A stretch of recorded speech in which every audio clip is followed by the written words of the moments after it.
हम बात करेंगे कोरोना की मौजूदा सूरत हाल पर।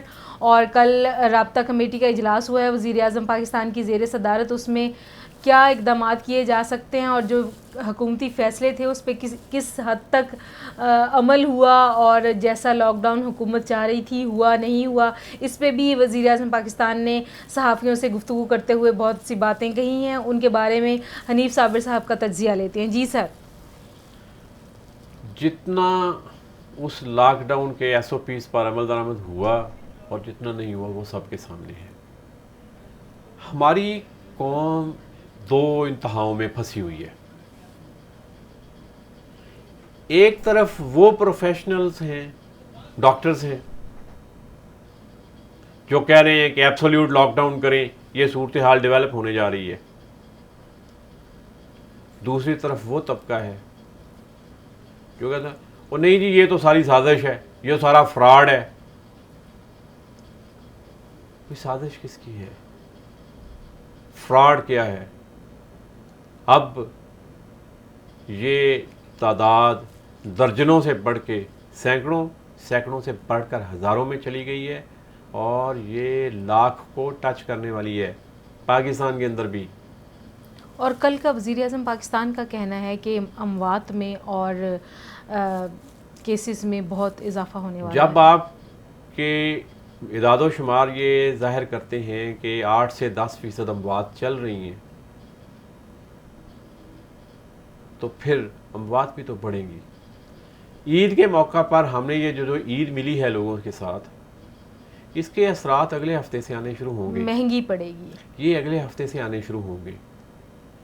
हमें एक चीज़ को समझने की, लोगों को समझाने की और बावर कराने की ज़रूरत है कि दुनिया में हर चीज़ साजिश नहीं होती। साजिशें होती हैं, मैं इनसे इनकार नहीं करता। दूसरे मुल्कों की इकानमी को तबाह करने के लिए अफवाहसाजी भी होती है, मैं इससे इनकार नहीं कर रहा। लेकिन ये वबाएं भी हकीकत हैं। भी किताबें मौजूद हैं, नॉवेल्स मौजूद हैं, फिल्में बनी हैं, नॉवेल्स लिखे गए हैं, सब कुछ हुआ। आज से 100 साल पहले 1918 से 1920 के दरमियान यूरोप में जो कुछ हुआ, 5 करोड़ लोग मर गए उसमें। उससे पहले एक ब्लैक डेथ के नाम से अफ्रीका में फैला, वो भी 20 करोड़ लोग उसमें कहा जाता है उसमें डेथ हुई। नस्लें की नस्लें खत्म हो गई। और ये वायरस से फैलने वाले वबा जो हैं, ये इंसानी तारीख में सबसे ज़्यादा मुहलक रहे हैं। वही नबी पाक सल्लल्लाहु अलैहि वसल्लम की हदीस इस बारे में, उनकी वाज़ेह हदायत और अहकामात इसके बारे में मौजूद हैं कि अगर कहीं वबा फैलती है जो एक इंसान से दूसरे इंसान को लग सकती है, जो टच करने से, छूने से लग सकती है, जो चीज़ों के साथ, इंसानों के साथ ट्रैवल कर सकती है, जो हवा के साथ ट्रैवल कर सकती है, उन इलाकों को लॉकडाउन करें। लेकिन वो लॉकडाउन इस तरह का नहीं जो हमने किया है, जो हमारे लोगों ने किया है, जो यूरोप और अमेरिका में किया है। उसका मुजाहरा बहुत से मुल्कों ने किया है, हर एक मुल्क ने अपने स्टाइल में उसको किया। फार ईस्ट के कुछ मुल्कों ने भी किया। ये कोई सोशल मीडिया की बात नहीं है। उन ममालिक की ऑफिशियल वेबसाइट्स पे जाके देख लें, वहां कोरोना आया है लेकिन अमवात नहीं हुई, या अगर हुई है तो गिनती की हुई है। वियतनाम ने किस तरह कंट्रोल किया, कुछ और ममालिक ने भी इसको इसी तरह कंट्रोल किया। न्यूजीलैंड की मिसाल में उन्होंने कारोबार बंद नहीं किए, उन्होंने एक शहर से दूसरे शहर, एक कस्बे से दूसरे कस्बे, एक गांव से दूसरे गांव जाने पर पाबंदी लगा दी। शहरों के और इंसानी आबादियों के एंट्री और एग्जिट पॉइंट, अंदर दाखिल होने के और बाहर निकलने के रास्ते उन्होंने बंद कर दिए। शहरों के अंदर, देहात के अंदर, कस्बात के अंदर कारोबार चलता रहा। और ये ही वो बेस्ट मेथडोलॉजी थी जिस के बारे में हमें यह हदीस मिलती है। यही वो मेथडोलॉजी है, यही वो तरीक़ेकार है जो हज़ारों साल से दुनिया में अडॉप्ट किया जाता रहा है, इस्तेमाल किया जाता रहा है। पहले जो बड़े शहर थे वो उनके गिर्द चार दीवारी होती थी, दरवाजे होते थे, वो उसको बंद कर देते थे। ना कोई बाहर से आ सकता है, ना कोई बाहर जा सकता है। और जिस एरिया में, जिस इलाके में, जिस मोहल्ले में, जिस गांव में, जिस शहर में उसके केसेस आते हैं, उस सारे को आप ट्रीट कर लें और क्वारंटाइन कर दें। यही एक तरीका था, इसके अलावा कोई और तरीका नहीं था। सर, प्रैक्टिकल इम्प्लीमेंटेशंस कैसी हो सकती हैं? क्या ऐसी, जैसे नज़र आ रहा है कि वैक्सीन भी इतनी जल्दी नहीं बनेगी, ये भी कल की राब्ता कमेटी के इजलास में भी बात हुई है, तो हमें क्या ऐसा करना पड़ेगा कि कोई बचत का कोई रास्ता निकल सके? अच्छा, जो हमारा रवायती नज़ला ज़ुकाम है जो वायरस से फैलता है, जो यहाँ पे आलमोस्ट पाकिस्तान में आधी आबादी को जाती हुई सर्दियों में और आती हुई सर्दियों के वक्त होता है, किसी ना किसी तरह हर बंदा थोड़ा बहुत मुतासर होता है, उसकी भी तो कोई वैक्सीन नहीं है। उसके लिए वो क्या करते हैं, डॉक्टर्स खुद कहते हैं कि जी आप दवाई लेंगे तो आप 3 दिन में ठीक होंगे, नहीं लेंगे तो 72 घंटे में ठीक होंगे। एक ही बात है ना, एक ही बात है। असल में वो उसमें ट्रीट किसको करते हैं? उससे जो इन्फेक्शन होता है, उस इन्फेक्शन से बचाव के लिए वो कोई मेडिसिन देते हैं, एंटीबायोटिक, ताकि वो जख्म ठीक हो जाए जो गले के अंदर या जिस्म के अंदर हुआ है। फिर वो उसके साथ एक मेडिसिन, कोई गोली एक देते हैं, इसकी एलर्जी वगैरह की, एंटी एलर्जी एक दे देते हैं। उसमें फिर एक गोली वो डालते हैं टेम्परेचर कंट्रोल करने की। यही एक तरीका है।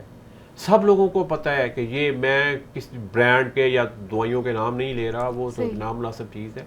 90% हमारे यहाँ पे जो रवायती नज़ला ज़ुकाम है उसके लिए ये है, और उसमें कोई एंटीवायरस नहीं है। बिल्कुल, ये एंटीवायरस नहीं है। वायरस के डेड होने का अपना एक मैकेनिज्म है जो इंसानी जिस्म के अंदर से ही वो इम्यूनिटी डेवलप करता है कि वो ख़त्म हो जाता है। इस वायरस की सूरत में भी यही है। आखिर मुल्कों ने इस पर कंट्रोल किया है, हुकूमतों ने इसके लिए मैकेनिज़्म डेवलप किया। और मैकेनिज़्म क्या डेवलप किया? आप लोगों के साथ मेल जोल महदूद करें, सफ़र को कम करें, एहतियाती तदाबीर इख्तियार करें, दूसरों को टच करने से गुरेज करें। यही बेहतरीन हल है, इसके अलावा नहीं है। आप हाथ धोएं, मुंह धोएं, बार बार धोएं, ताकि जो चीज़, अब कई लोग ये बात करते हैं कि जी वो अगर जी आपके हाथ धोने से आपके हाथों पे लगा वायरस मर गया है तो फिर उसको ट्रीट क्यों नहीं किया जा सकता? नहीं, वो मर नहीं जाता। आप धोते हैं तो वो धुल के पानी के साथ नीचे चला जाता है। और इस वायरस को कल्चर करने के लिए, बढ़ने के लिए इंसानी जिस्म चाहिए। बिल्कुल, ये टेक्निकल पॉइंट है। से बाहर ये सरवाइव नहीं कर सकता। थोड़े ही टाइम पे जब ये इंसानी जिस्म से उतरता है तो ये है ही डेड, पहले ही है, वो जिंदा तो है ही नहीं, वो डिसइंटीग्रेट हो जाता है। बिल्कुल, हाँ, ये बहुत ज़रूरी बात है कि क्रिस्टल्स फॉर्म में होता है वायरस जब ये नॉन लिविंग सरफेसेस पे होता है। जैसे ही ये किसी लिविंग ऑर्गेनिज्म में जाता है, किसी बॉडी में जाता है, तो तब फिर ये अपना काम मल्टीप्लिकेशन शुरू करता है। इसमें मैं एक चीज़ और ऐड करना चाहता हूँ। इसमें मैंने, क्योंकि कुछ जो इसके हमारे ग़िज़ाई माहिरीन हैं उनकी गुफ्तगू भी मैंने सुनी, आर्टिकल्स भी मैंने इस पर पढ़े। ये मैं ख़ास तौर पे ये बताना चाहूँगा कि हमारी जो ईटिंग हैबिट्स हैं और जो चीज़ें हम खाते हैं वो हमारे अंदर इम्यूनिटी डेवलप करती हैं, क़ुव्वत मुदाफ़त हमारे अंदर बढ़ाती हैं। हमें उन चीज़ों की तरफ आना चाहिए, वो खुराक और ख़ास तौर पे वो मसाला जात जो इम्यूनिटी बढ़ाते हैं, रिकमेंडेड है, वो लेने चाहिए। अच्छा, हमारे खुराक में एक इशू है जी। हमारा जो पकाने का स्टाइल है वो ऐसा है कि हम जो मसाला जात डालते हैं वो हम घी के ऑयल के अंदर इतना भूनते हैं कि उसके अंदर कुछ बचता ही नहीं है और वो ऑलमोस्ट कोयला होता है जो हम खाते हैं। कभी आपने, अच्छा आप बतौर खातून मुझे एक बात बताएं, क्योंकि पिछले चंद सालों में जो फूड चैनल्स हैं, चाहे वो टेलीविज़न पे हैं या यूट्यूब पे हैं, वो बहुत ज़्यादा पॉपुलर हुए हैं पाकिस्तान में।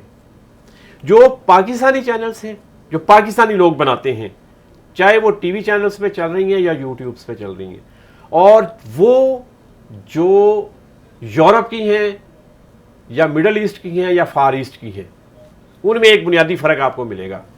अगर आपने कभी गौर नहीं किया तो आप इस पे गौर कीजिएगा। जी जी। वो ये है कि वो कढ़ाई, एसेंस नहीं खत्म होने वो कढ़ाई रखते हैं या वो फ्राइंग पैन रखते हैं, बोतल उठाते हैं और थोड़ा सा उसके अंदर ऑयल डालते हैं और फिर गोश्त का टुकड़ा या कुछ चीज़ उठाते हैं, एक तरफ उसकी गर्म करते हैं, वो उससे उठाते हैं चिमटे के साथ और उसकी दूसरी तरफ गर्म करते हैं, फिर उसकी साइडें गर्म करते हैं, उसमें ऑयल ज़्यादा नहीं डालते और उसको बहुत ज़्यादा नहीं पकाते, फिर उसको स्टीम करते हैं या उसको वो बारबेक्यू करते हैं या उसके अलावा जो भी वो तरीक़ेकार इख्तियार करते हैं। हमारे यहाँ पे क्या है, 70% पे आप कहते हैं कि कढ़ाई भर के तेल रखें और यूं करके उसमें फेंकें और उसको आप फिर फ्राई करना शुरू कर दें हर चीज़ के लिए। सही। हनीफ साबिर साहब का कहने का मतलब यह है कि हमें ईटिंग हैबिट भी चेंज करनी पड़ेगी और कुकिंग हैबिट्स भी चेंज करनी पड़ेंगी।